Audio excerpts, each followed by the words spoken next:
All right, guys. So before we get into today's episode, I want to take time out to give credit where credit is due. I want to give props to the program that helped me get where I am today. There would not be a tech job, Tina, here talking to you about how she went from being an SDR to an AE in 8 months without this program.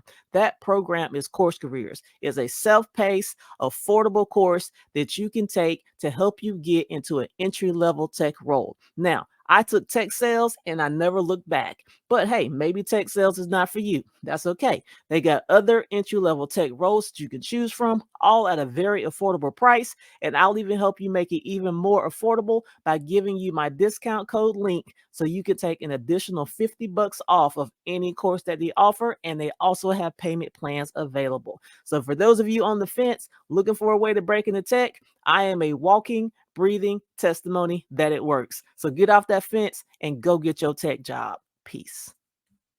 What's going on, guys? It's your girl, Tech Job Tina, signing in for another episode. So today's episode is going to be a reaction video, and it's a reaction video to some content that I came across when I was scrolling the news feed on my cell phone, right? So the title of the article kind of speaks to a lot of what's going on today. Is very connected to a lot of topics we've talked about in today's economy.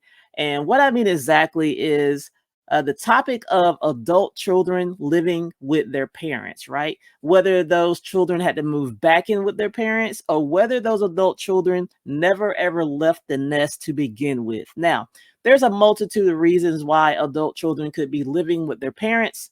But I know that what comes to mind for most of us is always a negative thought, right? We always assume that, oh, you're moving back in with your parents because you can't fend for yourself, right? Or you never leaving the nest because you want to stay home and mooch off of your parents, right? Where's your independence, right? And for the most part, I think that's the general sentiment of what most people kind of think about when they imagine adult children living at home with their parents. We never think about all the other reasons that it could be, right? Especially in today's economy when everything is like skyrocketing in price, from the food to the gas to housing and everything in between. It's just really hard out there right now, right? So this article caught my attention because the title of it was I make $220,000 a year and I live with my parents. So I'll say that again. The title of the article, I make $220,000 a year and I live at home with my parents. So I'm sure immediately some of you probably said, you make that much money, why the hell are you living at home with your parents, right? That's what most people probably thought about when they saw the article, right? So for me, I thought, okay, it was eye-catching. Let me see where they're going with this, right? So I started to scan through the article and I saw that the article was written based on an episode of Make It from CNBC. Now, I know some of you are probably familiar with the CNBC show Make It. They actually air all of their episodes on YouTube. So that is where this came from. So I have not watched the episode yet. I wanted to wait and watch it here with you guys so you can get my organic reaction to the video. Okay, let's get into it.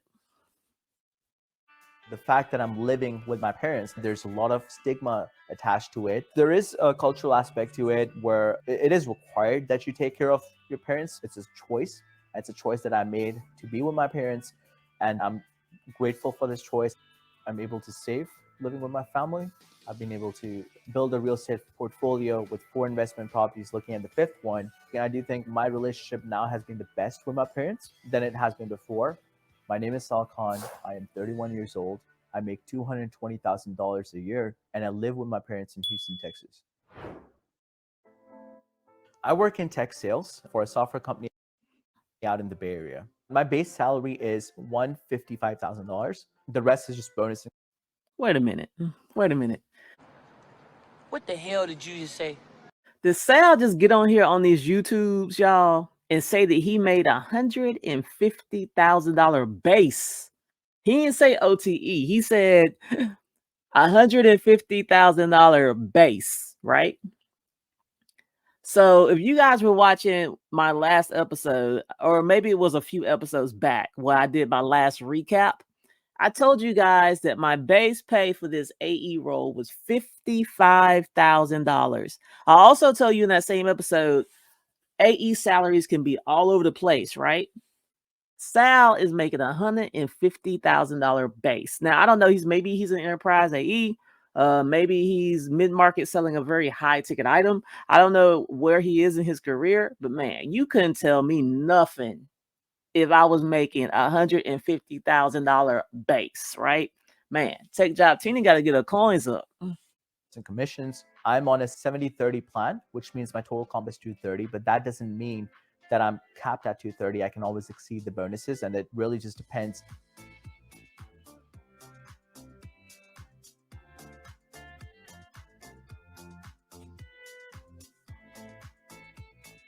One of the things that they've mentioned to me earlier is if you have savings, start off real estate investing ASAP.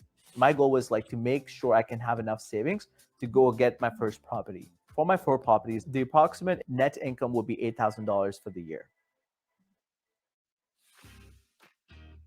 Because of the relationship that we have, it's not like a specific that I have to pay this bills. My parents are very relaxed. So let's say if my parents go grocery shopping, they're not going to give me like a bill and say, oh, this is the things that we bought for you. Let me pause this for a second. Peep game, y'all. Sal backed at the garage. He went in a Tesla. He went in a Porsche. He went in a Beamer. He went in a Mercedes. My guy was in a Toyota. Okay. There's a lot to be said with that, man. Any of you have read The Millionaire Next Door? They always talk about how the millionaire, of course, is the guy that you don't know he's a millionaire, right? How they drive cars that are 10 to 15 years old and the whole shebang, right? Sal, right? I can already tell how this is going.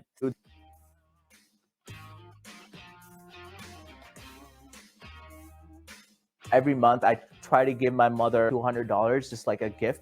There has been a couple expenses here and there for my parents' medical, so I was able to foot the bill. I would say my biggest splurge would be eating out. And all right, let me dig into his expenses a little bit, right?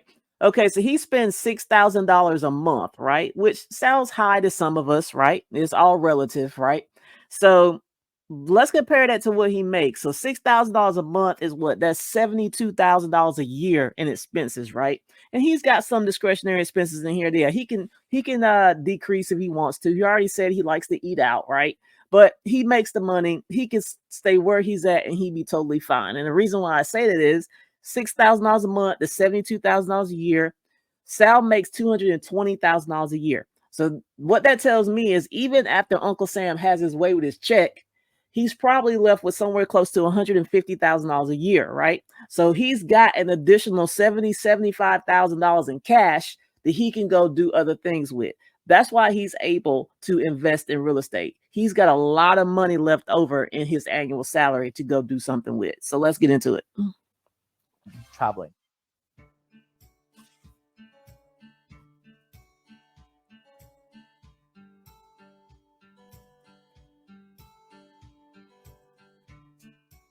It was new for me, and I just took it on myself. I didn't hire a property manager. I wanted to do it on my own. I couldn't find a lot of people that would be willing to kind of move in the suburbs. And lo and behold, my sister was in Chicago, and she had always wanted to move to Houston.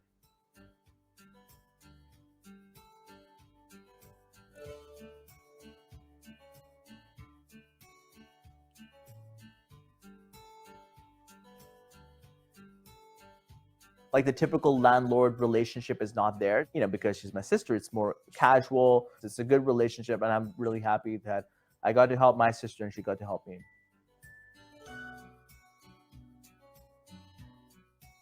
All in all, I would say about 5 hours a week is what I'm spending on the 4 rental properties. Whether it's maybe scheduling a plumber for the rentals, maybe scheduling an electrician if things are not working, or just like checking in to see what some of the investor calls that we have for the storage facility or the rental units. Making money is like you want to still be able to enjoy it and still have the freedom to enjoy it. So I don't want to overburden myself where it's too intense. So I think the limit in my case would be 10 properties. That is where like I would rather just focus on the 10 and really focus on what I have in my investment portfolio versus going over more quantities. I have 2 brothers and 2 sisters, and I'm the youngest of them. Growing up, it was always a blessing being the youngest just because you learn so much from your older siblings. When I was between the ages of 13 and 18, my parents were going back and forth. So we had some of the family here, And then I was the only one back there because I was still waiting for my sponsorship. I did miss my parents a lot. My mom would come in maybe for the summers, and then I was there for the most part. So I got independent quite early. But over there, I did have my grandpa. He was my roommate. I was the last one to come to US from the family. I came to US when I was 3 months shy of 21 years old.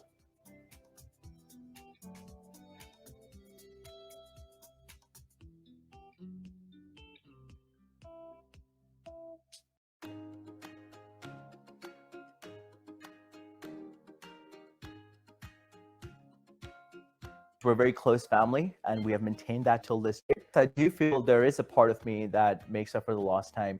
It's also the fact that, I'm the youngest in my family, so I would get to spend the least amount of time with my parents. I didn't have that kind of day-to-day relationship. I didn't really, spend time that much bonding that I do have now.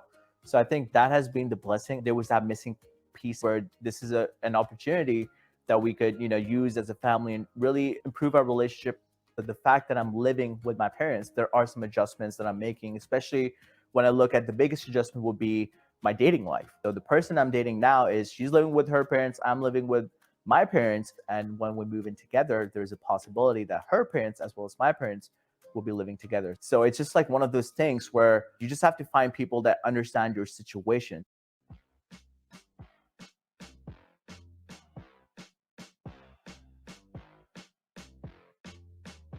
I have over $200,000 saved, and that's where I am in the process of getting another property, a duplex here in Houston that I'm actively looking for, and use some of that savings that I have towards the down payment for that duplex.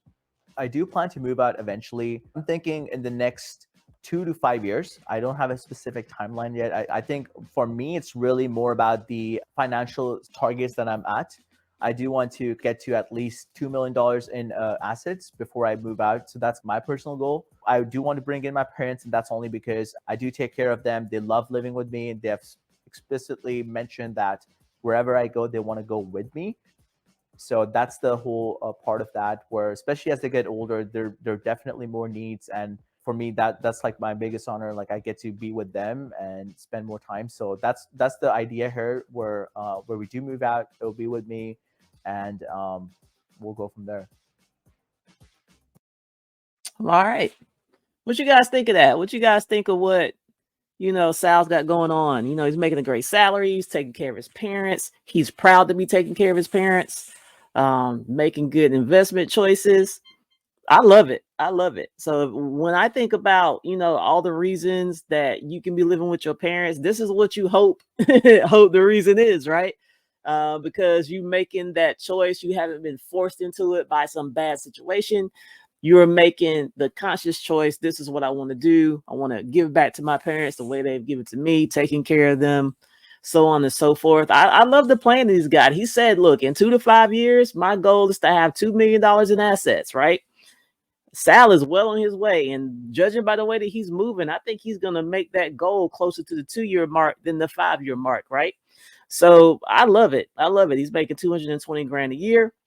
He's taking his excess money, throwing it in real estate and other investments that he said he has, taking care of his parents. He's even got, a dating life. He's got someone that understands his way of living because she's doing the same thing. So it's working for them, right?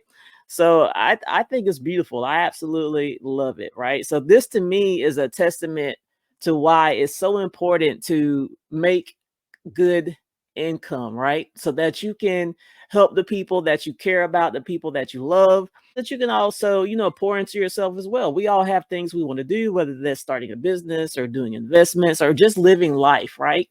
So I dig it. I love what Sal is doing. I ain't mad at it. So Tech Job Tina trying to figure out how I can get them $150,000 base pay checks that, Sal is getting. Maybe I can find Sal on LinkedIn. I'm just saying. But anyway, that's all I got, man. I'm going to leave it right here. Like I said, I didn't want to make the video too long, but I did want to definitely check out that video with you guys. I hope you found some value in that content, and I hope it kind of got your wheels turning in your own brain about how you can do some things to get ahead. So see you guys in the next one. Tech Job Tina out. Bye.